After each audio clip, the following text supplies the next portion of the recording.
दोस्तों नमस्कार, जय हिंद, वंदे मातरम। आप सभी कक्षा 10वीं वाले स्टूडेंट्स के लिए अर्धवार्षिक परीक्षा का पेपर आ चुका है और उसमें आप लोगों की पूरी किताब पर आधारित प्रश्न हम बता रहे हैं। दोस्तों यहाँ पर कक्षा 10वीं एमपी बोर्ड वाले सभी स्टूडेंट को जो ये दिशा निर्देश दिए हैं, इसी के आधार पर सारे क्वेश्चन आंसर हल करने हैं। ऐसा नहीं है कि 30 जो शब्द में लिखने का रहता है उसको आप 70 या फिर 80 शब्द में लिख दो। 2 नंबर के क्वेश्चन को 4 नंबर जैसा बना दो, ऐसा नहीं करना है।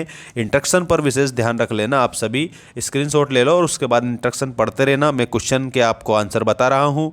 हिंदी सब्जेक्ट कक्षा 10वीं एमपी बोर्ड अर्धवार्षिक परीक्षा 2024-25।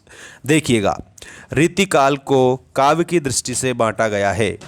आपके ऑप्शन है 2 भागों में, 3 भागों में, 4 भागों में या फिर 7 भागों में। जल्दी से आप लोगों को आंसर बताना है और वो जो आंसर है कंप्लीट हो जाएगा।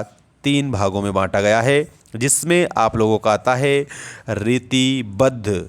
ठीक है, इसके बाद में दूसरा आता है रीति सिद्ध और इसके बाद में तीसरा आता है रीति मुक्त।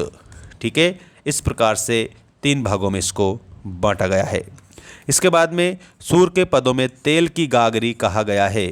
तो तेल की जो गागरी है, आपके ऑप्शन है श्री कृष्ण को, उद्धव को, गोपियों को या फिर सूरदास को।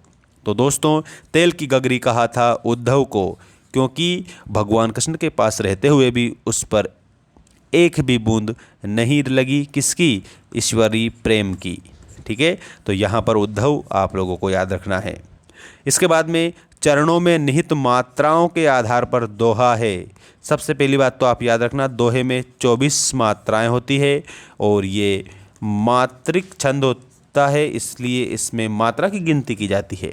दोस्तों इसके पहले और तीसरे चरण में, पहली और तीसरी पंक्ति में 13-13 मात्राएं होती है और दूसरी और चौथी पंक्ति में 11-11 मात्राएं होती है।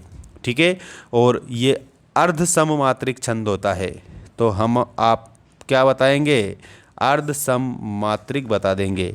ठीक है, तो यहाँ पर हमारा करेक्ट आंसर क्या हो जाएगा? अर्ध सममात्रिक छंद। अगला है नेताजी का कहाँ जो चश्मा है, ये मूल भाव क्या बताता है? नेताजी का चश्मा तो देशभक्ति की भावना, देशभक्ति की भावना आपका इसमें करेक्ट आंसर हो जाएगा सभी स्टूडेंट्स का। अगला क्वेश्चन ये रहा आपका, आप लोगों की स्क्रीन के सामने।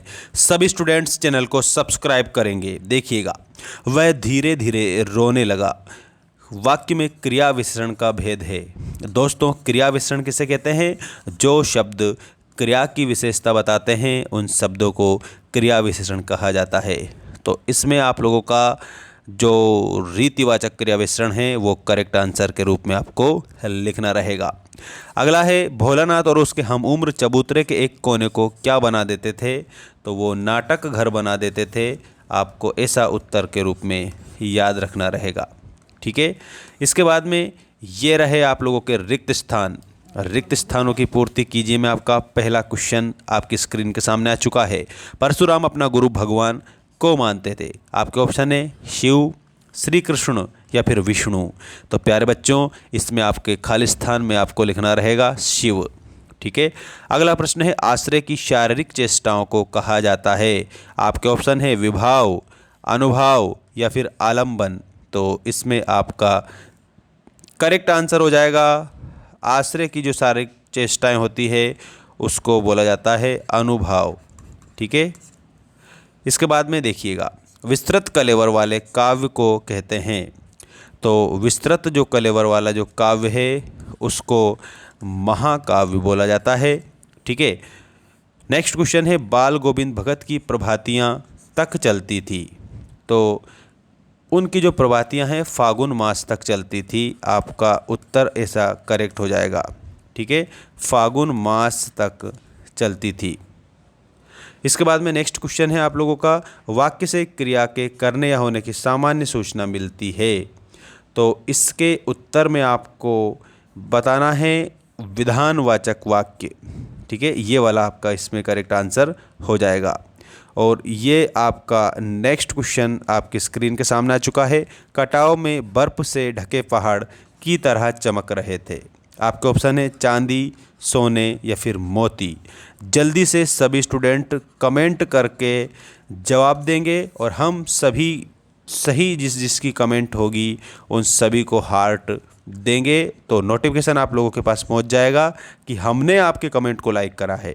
ठीक है, और ये सबसे सरल है, सबसे सरल आप लोगों का ये क्वेश्चन है। ठीक है, और यहाँ पर आ चुकी है अब हमारी जोड़ी।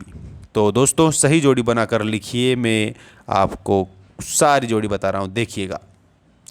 उत्साह कविता है, मानवीय क्रियाओं का आरोप है, रिपोर्टाज की भाषा है, सफ़ेद पोश है जो कम बोलता हो, या फिर अज्ञेय है। अब यहाँ पर जो कम बोलता हो उसको मितभाषी कहते हैं। सफ़ेद पोश आप लोगों का याद रखना इसमें कंप्लीट उत्तर के रूप में। ठीक है, क्या हो जाएगा सफ़ेद पोश में सज्जन व्यक्ति। ठीक है, रिपोर्टाज की भाषा में आपको फ्रेंच बताना है। मानवीय क्रियाओं का आरोप में आपको मानवीकरण अलंकार बताना है। उत्साह कविता, तो दोस्तों एक आह्वान गीत आप लोगों का इसमें करेक्ट आंसर हो जाएगा।